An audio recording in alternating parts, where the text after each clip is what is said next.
Hi, I'm Dr. Sukanya Kale. I am a gynecologist working in Nasik. Hi, I am Rajvardhan Shirke. I am a physician working in Nasik. So, one of my friends, she stays at Prangan, and I just randomly happened to meet her. Then she just, introduced me to Prangan basically.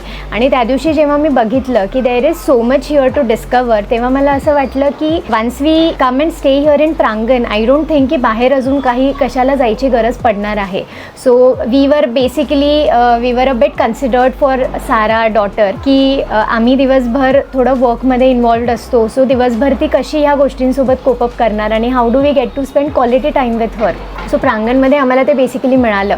म्हणजे संध्याकाळी जेव्हा आम्ही येतो तेव्हा we have got so many things to do together. म्हणजे आम्ही तिच्यासोबत खेळू शकतो आणि अपार्ट फ्रॉम दॅट मी and Raj we can spend our own time together. We have walk, we just sit there doing nothing आणि it really helps us to calm down आणि आमचा डे जो आहे तो एकदम फ्रुटफुल वाटायला लागतो. प्लीजिंग एक्सपिरियन्स आहे. येस. सो बेसिकली आम्हाला अशी एक गेटेड कम्युनिटी तर पाहिजेच होती. सो कन्यान माझा कन्सर्नच हा होता की we wanted a safe place आणि with all amenities to be available.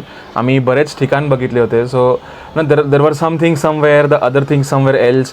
There was nothing असं कोहेसिव्ह नव्हतं काही. So we couldn't find anything. And when Sukanya and me came here, we met Sahil sir. So he had told us ki you will get everything under one roof, your world under the stars असं एक हे होतं. So I am very happy to report that आम्हाला जे promise केलं होतं ते deliver झालं आहे. So we are thankful for that. Sahil sir had mention actually, आम्ही जेव्हा ह्या घर बुक करत होतो तेव्हा ही हॅड मेन्शन की प्रांगणमध्ये एकदा मॅम तुम्ही आलात की it will be and all together a very different experience for us. म्हणजे तुमची बऱ्यापैकी लाईफस्टाईल जी आहे ती चेंज होईल आणि समवेअर ती मला आता कुठेतरी ॲक्च्युली वाटतं आहे की मी जसं मेन्शन केलं की we are able to spend quality time with our family, जो की आम्हाला आधी थोडा कुठेतरी आम्ही तो मिस करत होतो. So we are very happy being at Prangan and it has been a very good experience.